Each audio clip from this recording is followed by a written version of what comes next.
Formula is honoring the colleges with a bump, right, if students finish math and English in the first year. And so a lot of your CBOs and your presidents are going to be pushing the college in that direction because of the funding formula. And I would also argue that that's probably a good move. But in terms of AB 705, right, as an entity, the clock begins when the student enrolls in math or enrolls in English. So any student, single student, just to make this even more confusing, could have two clocks. I got a math clock and I got an English clock, right? Because I might not start taking them at the same semester. Does that make sense? Okay. I think you can use, a lot of your students, we use 11th grade data for the high school data. Yeah, I think you can still use their previous performance. You have many students who finished Algebra 1 before 10th grade. And Algebra 1, quite honestly, if they're not STEM majors, is the most predictive element in terms of their success in statistics. You have students who probably finished Algebra 1 in junior high school. So I think one of the most predictive things would be whether or not they finished Algebra 1. Yeah? I have a question about enrollment. Enrollment, initial enrollment census, what makes that clock actually go? Initial enrollment, yes. Even if they drop all their classes? Again, we're not holding you accountable for what the students do, You are right? the funding formula. What we're doing is incentivizing you in funding formula, right? They enroll in No. job. Yes. So let me get to the last two criteria, because these are two that I think are the most important, and a lot of people lose sight of these two. No matter what the college does, this is absolute. Colleges cannot enroll students in remedial education unless these two criteria exist. And they both have to exist. They both have to exist. One is that the college can demonstrate that the student is highly unlikely to succeed. It's a pretty hard sell when you look at the default placement rules. And secondarily, they have to prove that taking the remedial class will increase the likelihood of passing the transfer level course. So if both conditions don't exist, the law prohibits colleges from putting students in any pre-transfer course. We all clear on that? Both conditions must exist. That's why there's this little red bracket. Okay? Yes, ma'am? So there's a lot of discussion on our campus. Go one level below. We're in the process of writing regulations, and one of the things that we want to do is lean heavily into the students' rights to access transfer level courses if they want to. So the college is going to have a lot in place in order to do anything else because of these data. And guess what? It looks like this in other states too, right? We are not the forerunner of this. Of 2013 is in the blue, fall 2016 is in the red, and they made major changes in assessment, which are illustrated in those bars on the right-hand side, and they have transformed student completion as a result of these changes. You only have a 2-year window to study it. And if the throughput rates for those students isn't as good or better than it would be through direct placement, then we're going to be leaning on you to go to direct placement.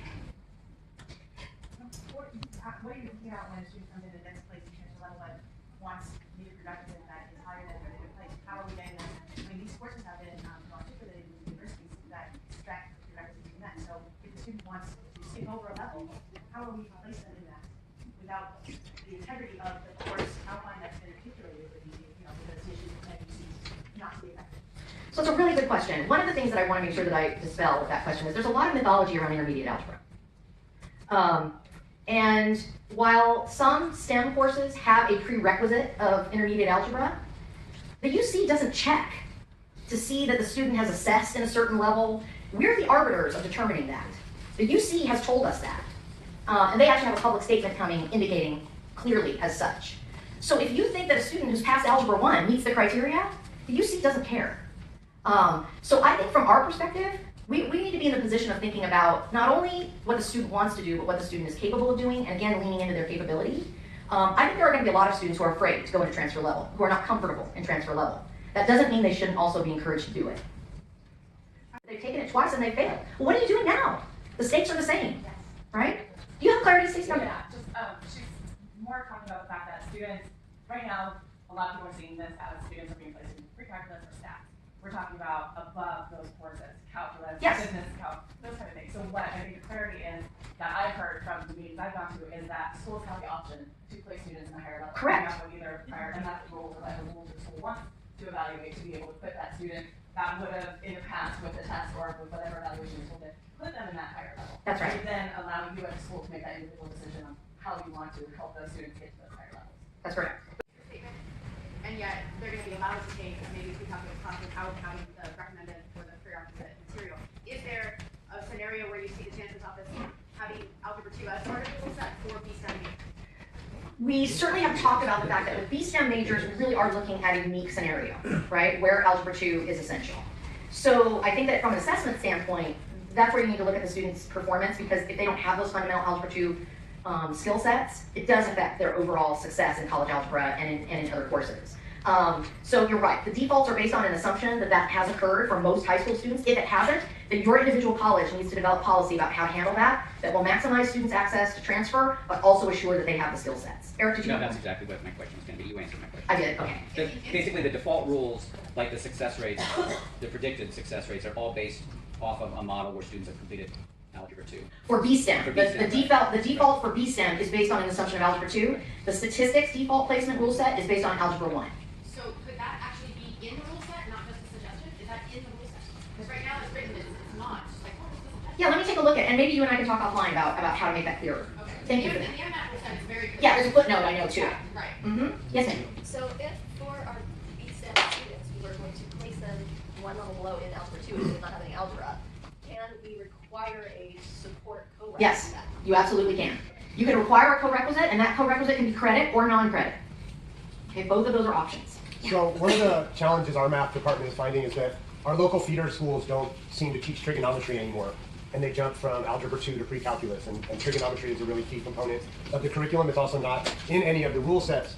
However, in physics, as we were talking about earlier, the CIDs for physics require trigonometry. Right. So it's more complicated than just drop them in here. Sure. And I feel like that's the piece of this conversation that's really missing is, yes, we want to increase throughput, but there's also content the students aren't getting, and what's the opportunity for us to actually teach that, but also with our best intentions of trying to get these students through. Right. And in a, Yeah, in a reasonable time frame. So the students who are in a more advanced situation, you feel like there's a vacancy there in terms of how. Yeah, I mean, so when our faculty embraced MMAT, we had the RP group come out. We're in a really affluent, high educational demand community in Fremont. 50% of our students who placed into Calculus 1 or pre-calculus using the MMAT rule sets to the T withdrew at a 50% rate. And so the concern is that students, while we want to do every best intentions, right? The test doesn't work, we're ready to throw it out. We have no problem with that. But I think that there's a middle ground between just throwing everything out, but also the best intentions of students. And so that's the real question that our math department is grappling with is, okay, we can drop them here, but if 50% withdrew with a 3.4 GPA, or high, what kind of service are we really doing to these students? Well, I guess what I would say to that is two things. One is, what kind of support are those students getting? Because that's really the fundamental question. If you have students who are withdrawing at those rates, maybe it's not about, I think what you've set up is kind of a false dichotomy. Either we run them through a series of sequences, or we, in your words, drop them in. That's not what I was implying, okay, stretch with the sequences. But I think too, it's interesting to me that when we see students withdraw at 50%, we look at the deficiency of the student, as opposed to what might be wrong with the framework that we've created and we put them in. So I would also question the instruction, the support, the variables that affect student success beyond just the student and what we perceive is wrong with them. Now really there's not a lot to this bill other than us publicizing what it is that we are doing. Right? So essentially this is what the bill says. That we're going to inform students of their rights in language that makes sense to them. And we're going to do that in the catalog, orientation, the website, everything that students touch. Right? So we need to give them access to information. And honestly, I think colleges should be doing that now. Right? You should be telling students now how things are changing. One of the things you probably saw in the guidance, and it will be in regulation, is that we expect that AB 705 is retroactive. So if you have students who were placed in lower levels, maybe 2 years ago, and they're still here, and they haven't taken math and English, we would expect that you're going to reach out to them and tell them about their opportunities. Placement policies, placement results, course details, and explanations of the effectiveness and alignment with AB 705. Those reports also need to be public. So it really just kind of leans on the colleges to be very transparent about how they've implemented AB 705. You're not eligible for SEA if you're not compliant with 1805, right? It's kind of a bowl of fish hooks, right? When you pull one out, 4 others come with it, right? And that is done intentionally, right? In order to maximize the implementation of these bills, right? Because legislatures know how independent we are, and that makes them uncomfortable. Now, whether or not you think that's warranted or not, you're entitled to your opinion, but that's their opinion. Continue to require. However, it will not look like it looks in its current form. We're doing an appraisal right now of everything that is involved in the equity plan, and we're looking to, the word we're using is streamline as much as possible. In June of 2019, the next set of equity plans is due, and we're hoping by January to have that a new look for that. The funding for SEA, and that's true for basic skills, triple SP, and equity, right now is all based on 17-18 allocations. Okay, so whatever you've been receiving up to 17-18 will be what you continue to get until we derive a new formula. And we will be deriving a new formula. And that new formula will likely have some relationship to the new funding, this new student-centered funding formula. Those resources, right? So we can't follow that line exactly, but we want to keep some of the principles, at least, at work. In other words, looking at how many students who are traditionally underserved you have, and making sure you have ample support for those students. Basic skills and triple SP plans are no longer going to be necessary. And there's now no longer any delineated funding around triple SP. So you're not being paid on the basis of individual education plans or orientations or outreach or the kinds of things that were in the previous formula. Now it is a lump sum, right? No strings attached, or very few strings attached. Okay, yes sir? When do we end up reporting? Are we still reporting this year? No. So even with the triple SP elements, That's right. That's right. The only thing that we are expecting related to any of this is some information around how the budgets are spent, but we're looking at that as a compiled report with equity as opposed to individual reports. The fact that you had individual basic skills, I mean, I remember at my college, I hated October because the basic skills report was due in October, right? It was a slog. And quite honestly, what happens to those plans is actually what you think. Just speaking truth to friends here. Been to streamline guidance. My staff used to spend a lot of time, I'm sure you know this, taking calls on whether or not they could spend money on that filing cabinet or that t-shirt or that set of whistles or whatever you were buying, okay? Or that rug for the president's office or, I don't know. But we want out of that, okay? If you think that it's a justifiable and rational expense to get you to the goals, unless it breaks rules, like you can't contribute to campaigns, and stuff like that, then we believe you.